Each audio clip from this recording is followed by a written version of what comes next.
I notice among young people that the legacy media, the big magazines, the newspapers, the TV stations, the radio stations for that matter, all of whom had a monopoly on this kind of information flow, are so dead to people under 30 that it's as if their death isn't even noticed. And that's fascinating. And I've also been trying to figure out what I'm doing with the podcasts themselves, because that's really what I've been doing a lot of for the last 4 months. And I was interviewed by a Wall Street journalist last week, and I asked him what he liked about podcasts, because he listened to them a lot. And he said, I really like to see where they're going.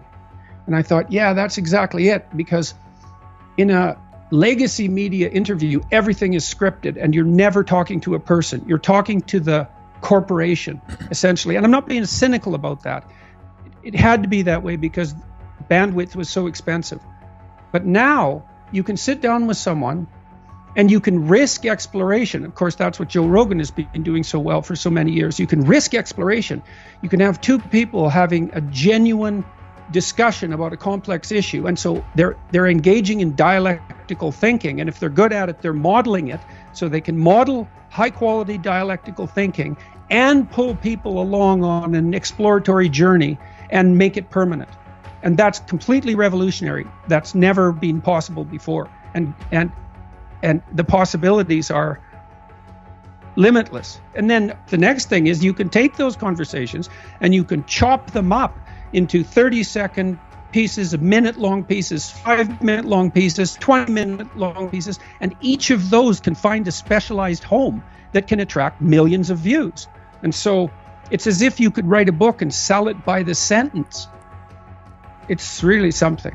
And I can tell perfectly well when a podcast discussion is going well, and it's a dance, right? I mean, there has to be this continual reciprocity, and that requires you to attend very carefully to your guest and to listen.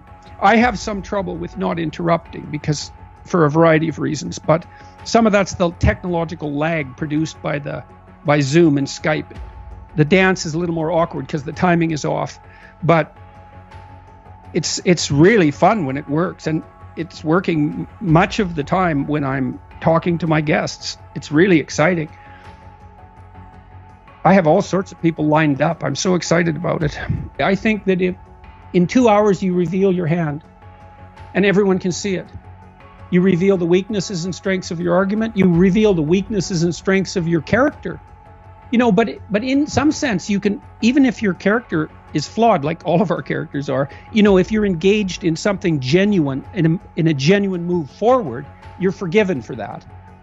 Right? If you're actively rectifying your evident flaws during the discussion, people will forgive you for your flaws. But YouTube and podcast long form seems absolutely unforgiving of any falsity, as far as I can tell. I mean, sometimes we do some editing. There's two conditions under which we'll edit. One is just to edit out some technical glitch.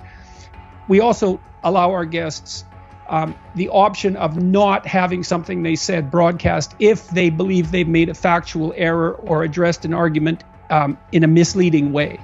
And that's a little bit more of a moral quagmire, but our thought is that if we allow people that veto power to begin with, they're much more likely to be loose and to take risks in the exploration.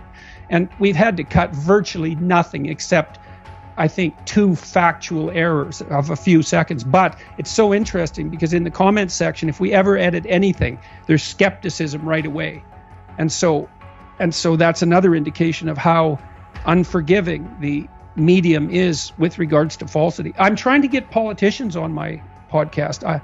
Senator Mike Lee, who's probably the most conservative senator in the United States.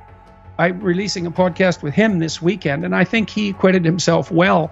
And I'm hoping that I've been in contact with a large number of Democrats, and I'm hoping that they'll take the big leap because they can talk directly to their constituents.